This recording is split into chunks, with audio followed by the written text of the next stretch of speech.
Finalmente está rolando a Gamescom e a Techland já fez a sua estreia com Dying Light The Beast. Foi um evento e uma gameplay ao vivo mostrando muitas partes inéditas do game Dying Light The Beast. E nessa gameplay ao vivo aconteceu muita coisa, vimos boa parte do mapa, que é até mesmo surpreendentemente grande. O mapa de Castle Woods teve aí um pouco da sua grandiosidade revelada e além disso vimos como está o gráfico do game atualmente. Houve muitos detalhes, muitas coisas chamaram a atenção, houve também um trailer que eu vou trazer pra vocês, juntamente com essa gameplay que está aos retalhos e com uma qualidade duvidosa, graças à Techland, mas o que roubou a atenção foi a vergonhosa apresentação da Techland quando o game simplesmente crashou. Sim, o Dying Light The Beast crashou ao vivo durante esse evento, mas como o game estava tão bonito e tão atraente, muita gente perdoou, mas sim, muita coisa rolou nesse evento e você conhece os detalhes agora.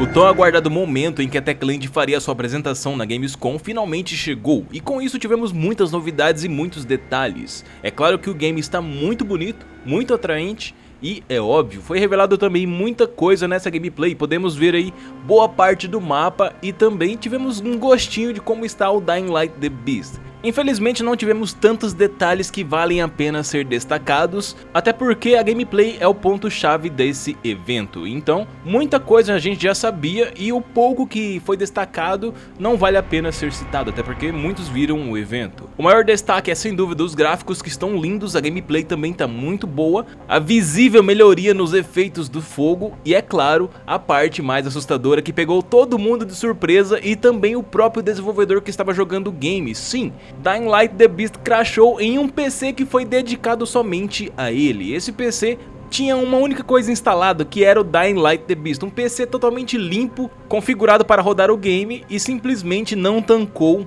o volume máximo de informações na tela. Sim, infelizmente o game crashou e a parte mais interessante ou mais divertida é a reação do desenvolvedor quando isso aconteceu. Confira agora. Beast mode, you can run faster, you can jump higher. That's actually a very good way of escaping those volatiles. So they're laughing at you again, right? No. Okay, but just to finish the thought, maybe let's go back to the game we'll and I will finish the thought. So what happens is that the volatiles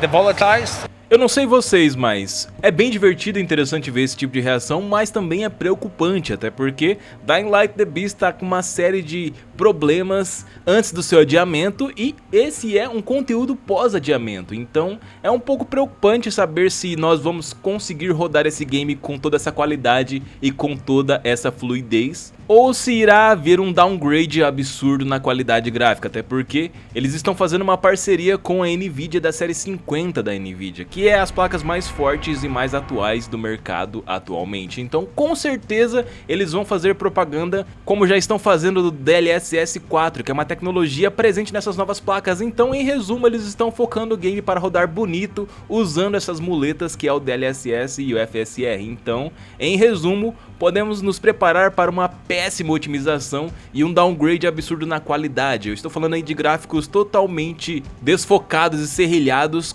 E isso acontece quando a gente usa essas mecânicas, esses recursos que é o DLSS e o FSR. Fica com uma qualidade bem duvidosa e bem inferior ao gráfico nativo. Mas felizmente o game ainda não lançou, então podemos nos surpreender. E é óbvio, eu quero muito estar errado, mas nós temos que nos preparar para o pior porque a Techland não é digna de nossa confiança. Então eu vou deixar para vocês agora o trailer e também a gameplay que foi apresentada nesse evento. Novamente a qualidade é bem ruim, né, 1080p ou menos, graças à Techland, que preferiu falar ao invés de mostrar. Parece que eles estavam adivinhando que ia ter esse problema aí de crash no evento. Então fiquem agora com a gameplay e eu quero saber o feedback de vocês. Vocês estão hypados? Vocês estão curtindo? Ou vocês estão preocupados com a otimização do game? E é claro, assim que eu tiver novas novidades, novas informações, eu trago pra vocês. No mais, tenham todos uma boa noite e boa sorte. Trying to get rid of them from this place because they want to take over. So it's kind of like a classic Dying Light problem, but then there are some twists, there are some turns, there's some mystery to uncover. Probably we will not see all of it here, but let's just give it a go and let's see how far we can go. Let's see what we uncover. That is one of my favorite things from the previous games, when you have this little hub community kind of safe space for most part, and then you do have to go out and protect them or gain friendships as well as take on the challenges outwards. And that's exactly what Kyle Crane is doing, because like that's a side mission, but also the basics, right? So you play as Kyle Crane, and that's a very unique, very special type of a hero for a survival horror game, because he's not only the master survivalist, like he's not only able to survive as long as he wants in this difficult, challenging environment, but in this game he also has access to a set of very special, very powerful beast-like abilities, which really allow him to kind of unleash all of the rage, all of the everything that he has in it. And like the tagline for the game is that they were trying to break him, but they created a beast. And why they were trying to break him? Because he was captured by this guy named the Baron. Baron is a crazy scientist who's trying to achieve something very, very sinister. And Baron was experimenting on Kyle for a number of years. Kyle manages to break out. So they didn't break him, and now he's ready to unleash his wrath. He's ready to take revenge, but for that he needs some help, and that help comes from the people that live in this beautiful valley that we see on the screen right now. This is the valley. The region is called Castor Woods. Okay. It's modeled after Swiss Alps, like little touristy towns in Swiss Alps. Lots of nature, lots of very beautiful vistas. But of course, this one has lots of zombies in it.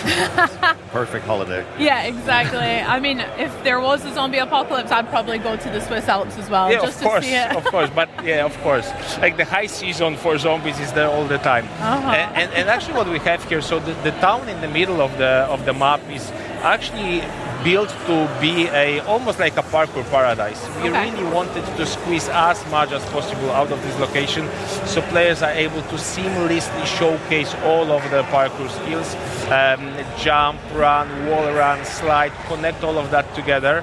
How are you feeling? Do you want to fight some zombies? No, I think we could. We got it. There's plenty of them around. Okay. We'll warm up to that. Yeah, That's yeah. fair. Let's see some parkour, because obviously that's so intrinsic to Yeah, Dying absolutely. Light So as Dying well. Light was built on parkour, right? Like when we started working on the series, we actually asked David Bell, who's the grandfather of parkour. He's the inventor of modern parkour, to help us, to share his insights, his expertise. We got him in our studio. We mock-up his moves. We asked him to basically tell us how close we are to reality, because one thing about Dying Light is we always put a lot of emphasis on immersion. We really want to make players feel like they are part of this world, like they are the character there.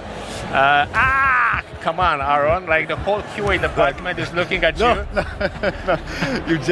It's a lot of pressure for life. It's all part of the plan. It's Dying Light, But I think it's worth saying that this is like, you might look at the game, you might look at the screenshots and think, oh, okay, I see a machete, I see a guy, I see some zombies. It's just easy peasy. I go slash through zombies. Absolutely not. This is a survival game. This is a thinking man's survival game. So you constantly have to be on your toes. You constantly need to think like a survival to survive. Even if you're as a good player as Aaron, you have to constantly look at. You have to look at every step that you take. It happens to the best of us. And I can understand why Aaron is nervous. Like before coming here, we had a conversation that actually the whole QA team, from which Aaron is, they were aware that he'll be playing, so they are watching right now, putting extra pressure on the guy. I kept it quiet, and it was. Yeah, but don't worry. Aaron, you're doing amazing. Thank you. And by the way, if I just using the opportunity, let's just wave to our QA guys, because they are really putting a lot of work into this.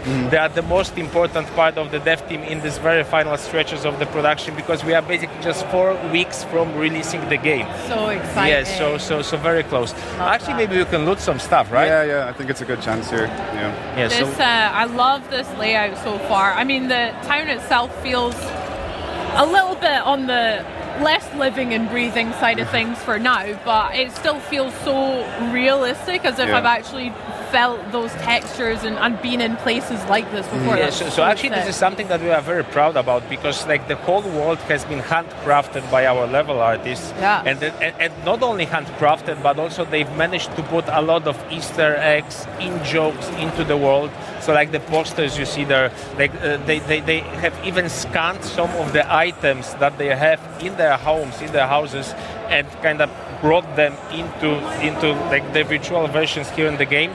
I'm not sure we'll see that, but for example, there's a blanket with a lion. We might get a chance. Yeah, we might get a chance to see that. So actually, that's a blanket that was kind of scanned, taken from grandma of one of our artists, and in a way to kind of honor her and put something very real into the game. We have the blanket and a lot of other different items.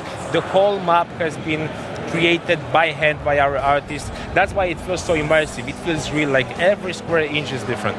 Yeah, you've really put heart and soul into it. I mean, the second game, obviously, it's in the title, Dying Light 2 Stay Human. Yep. So I think that's been one of my favourite parts of the Dying Light games, is it's set aside from other games like that because it feels so realistic. And, realistic also in the combat. Exactly. Representation of gore. So another thing about Dying Light, aside from parkour, of course, it's a melee combat focused game with lots of brutality, lots of gore.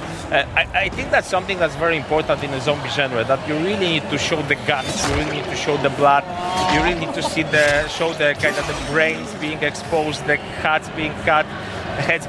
Yeah. I'm not sure how much of it can we show, because I think the previous games were a little bit on the family-friendly side. But that's also a good thing, because Aaron is having fun because he knows how to play the game. He spent hundreds of hours in it. But again, this is a game where you see zombies, you don't just run at them and slash them. Like, you really want to make sure that whatever you do makes sense, that you don't take unnecessary risks. That's a nice thing. Actually, maybe it's also worth mentioning that a lot of our combat in Dying Light the Beast is created using physics and ragdolls. If we have animations that are super short, just to represent what happens with the enemy that you are hitting. So, like, you will encounter hundreds of zombies here, but every fight with a zombie is different, because the reaction is always different. Sometimes he hits an obstacle, sometimes he hits another zombie. There's lots of those cool emergent moments. Yeah.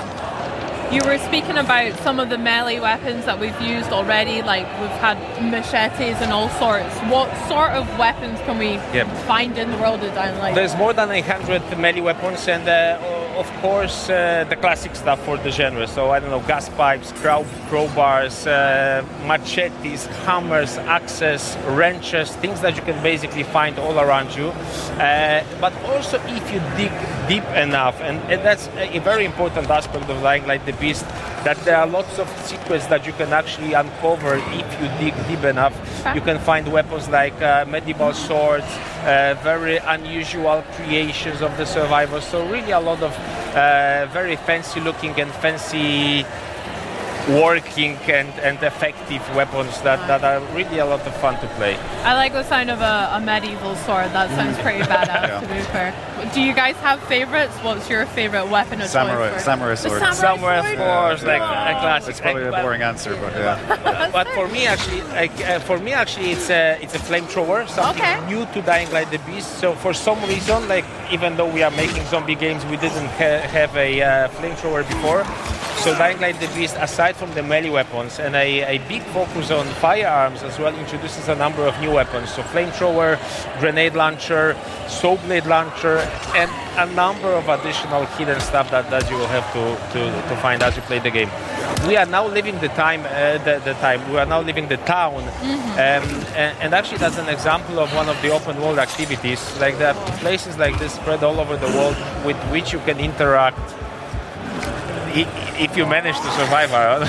It just came out of nowhere. Remember your fault being survival horror. I'm demonstrating exactly what we want, right? Yeah, that's true. So, like, military combos like this, if you manage to kill all of the infected here, or if you manage to outsmart them, because that's also an option. You can, for example, use a decoy, draw them to away from this place, and then try to loot it. That's a very good place to find some ammo for your firearms. And as I said, firearms have really received a lot of love from us as developers in Dying Light the Beast. He's a bit too big for now, I think, this guy, right? This one, like It maybe, looks, let's not risk it. You already died once, so Yeah. It They're playing with so fire. fun. like So, the guys back at home are making bets, like I'm will he cooked. die again? Yeah. Oh, so firearms, there's a little bit more of a focus on. Yes, on range? absolutely. Maybe we could actually use the rifle. What do you think? It will get messy because the thing about firearms is they make a lot of noise. Got you. So as soon as you start shooting, there's a chance that the virals, the fast-moving zombies, will come. Actually, I think there's one guy over there. Let's go inside. Yeah, let's Safer. try to hide. Like, we'll see if that works. Safer inside. Oh my. Yeah, gosh, but- okay. Relatively. I'd say. A little bit, like it's never safe in the world of Dying Light. Like what I like to say is that it's actually one of the most dense open worlds out there because basically every part of the map is something where you play the game, where you do some kind of interaction. Either you parkour, which is also like interaction, you click buttons, like you're trying to get somewhere, you make decisions where you want to go. Combat the same, you get surrounded, suddenly there's a group coming from one direction, group from the other. Constantly something is happening, like you are never bored. It's very intense, very dense experience. Yeah, that sounds really cool. A lot to explore and discover, and hate every kind of trip outside of the safe zone is probably not going to be exactly the same as before. Yeah, so Dying Light was built out of emergent moments, and we actually we did fight with some of the guys with the tanks, for example, right? But actually we didn't trigger them, so maybe if there's an opportunity, but like, actually that's a nice thing, or maybe we can keep the. I think there's some better opportunities. Okay, so what happens right now is that because Aaron was fighting a lot with like quite intense, he managed to charge his beast mode, right? Okay. So now he can unleash it. So maybe we can actually see that here, like how effective he is with fighting those zombies. They throws them all around, like he gets those like God. finishers. It doesn't need any weapons anymore. Oh my goodness, he ripped his arm right off. Flipping it. Cat, like nothing is left like unturned and unbrushed and unsmashed. Who's laughing now? No one left unsmashed. No. That sounded like you are saying it to the QA guys. Like, who's laughing now? Like, I'm here on Xbox and I'm playing this awesome I game. can't Heck confirm yeah. Oh, zombies don't need brains. It's fine. Yeah, some of the new visual designs for our enemies. So of course, like you can see the game is really beautiful to look at. Even the zombies. Like if you are into zombies, it's good to make a pause or go into photo mode and try to see how detailed the models are, especially when you do some damage to them. We have increased significantly the number of places on their bodies which you can damage. Okay. We have, like when you cut a limb, you can cut it in 3 different places. You can really leave a lot of scars, wounds, like broken places on. Yeah, let's try to. That's nice, quite brutal. I saw earlier like when you that. just left someone crawling because you cut his leg off, so that was quite mean for that poor zombie, I feel, as well. A Yeah. nice flame. Also, as you can see, there's a lot of versatility. Yes, Okay. like emotions. There's a lot of varied ways how you can solve combat situations. That's also something that we were always thinking about when we were working on Dying Light games. We want to give players freedom where they go anywhere, climb anything, freedom how they fight. Actually, we're leaving the mission area, so that of course in the full game you're not leaving mission area, so the freedom is open and you can go everywhere you want. Yeah, I like the then- tactic of running away. That's my favorite tactic. for Yes. zombies. But that's also like that's your choice, right? And again, like vehicles, another thing that's new to the Beast. Actually, maybe we can also show the FPP, right? Because you can drive from that perspective, like keep the immersion.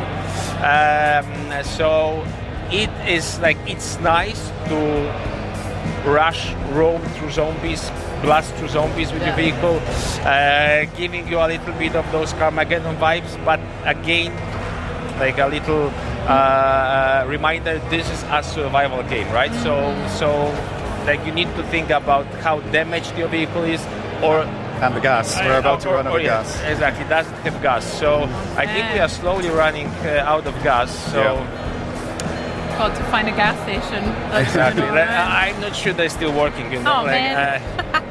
So with our new vehicles and things, is there different areas that we can explore around the world then? No, so actually we decided to choose this one because it fits the environment most, right? So Aaron, when you get up, maybe let's just have a nice look around the place. So about taking the view, I love that. Yeah, take the view, and we'll talk about vehicles. So we have chosen those off-road pickups because they fit the environment most. We didn't see that much of it yet, but the whole world is actually quite varied. We have the town in the middle, we have an industrial park, we have swamps, we have mountains with hiking trails, we have farm fields, so a lot of very uneven terrain.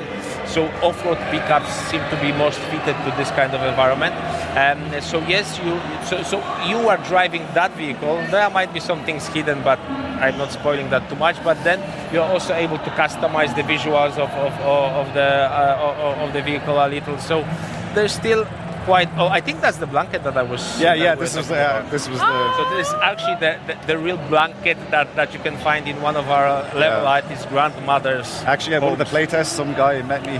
He said the same thing. Like he recognized the blanket. So it's a very iconic. That's so wholesome. So there we go. That's a challenge for everyone. I don't know. Are we ready to go into the night part? Because we might do that. But a word of warning, because like Dying Light generally. Let's maybe look at some Vista before us. Okay, let's go to the night. So what happens is that Dying Light basically is a game of two halves. The day part that we have just experienced, if you are a good player, you are in control. You know what to do, like you know how to behave.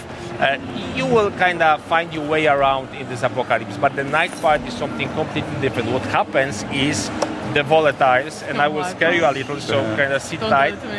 The volatiles, like the scary monsters, the apex predators, the kings of the night, they are coming out, they are roaming the whole place. And with those guys, you don't fight with them. Like when you see them, you try to run away as quickly as possible. Okay, maybe at the end of the game, where your beast mode is fully charged, where you have unlocked all of the skills for the character, because there's like a big skill tree of various beast skills that you unlock. If you are kind of fully formed beast mode Kyle Crane, you can fight with them, but without that, it's really, really scary. So maybe we can actually try to sneak upon those guys a little, so we see them from close. We'll go sneaky beaky. You can see where they are if you use the survivor sense. So that's like a special senses of Kyle Crane where we can see the threats and be aware of the threats around him. Onto me. But it seems the volatiles are everywhere. Maybe actually what we could do, that's scary. There's so many. So this new kind of sensor to see the volatiles around and other zombies. All of the threats, but I think actually, so the chase has started. They are onto us, and now like it will get super, super difficult because the guys, like the regular biters, the regular zombies, they're just zombies, right? So you can avoid them, you can jump over them basically. With volatiles, they're chasing you, they're right behind you. It's actually good to look behind you from time to time. They're basically better at parkour than you are, so they can really grab you. For sure. Yeah. Oh my gosh, so you have to try and outrun them for now until we've built up our beast Until she dies, I think. I don't fancy my odds very much. But we'll try. So what you can see at the top of the screen, the red bar, shows you the intensity of the chase. So we are basically in the middle of how intense it can be. What happens when it gets full level? You're gone basically. Like it's time to restart the game. Yes. Yeah, they're still on to me. Oh, great. What other abilities can we see from Kyle's kind of beast mode abilities as well? Actually, the beast mode will be very helpful right now because when you are in the beast mode, you can run faster, you can jump higher. That's actually a very good way of escaping those volatiles. So they're laughing at you again, right? Welcome to Casterwoods. My name is Tymon Smektawa and I'm here to give you an exclusive look of the amazing and brutal world we have created for you in Dying Light the Beast. Here I am, sitting in what was once a beautiful national park, now given way to decay and danger. Casterwoods is a stunning open world full of distinct biomes for you to discover. Experience total freedom as you go anywhere, climb anything, run for your life and drive through the countryside as you scavenge for resources, fight for survival and explore. all day and all night.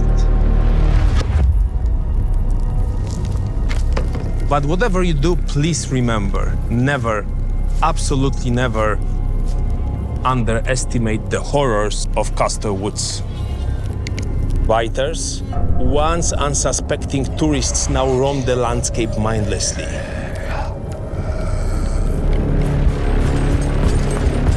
And you will also run into chargers, fast and heavy, so you will have to use all of your tactics and reflexes to defeat them.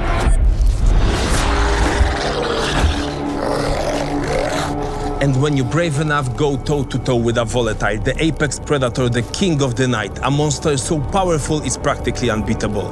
Unless you use your beast mode. And beast mode is a unique type of brutality you will inhibit as Kyle Crane. Witness the fierce conflict of beast and a man as you try to control your rage and your powers, because you never know when you might need them.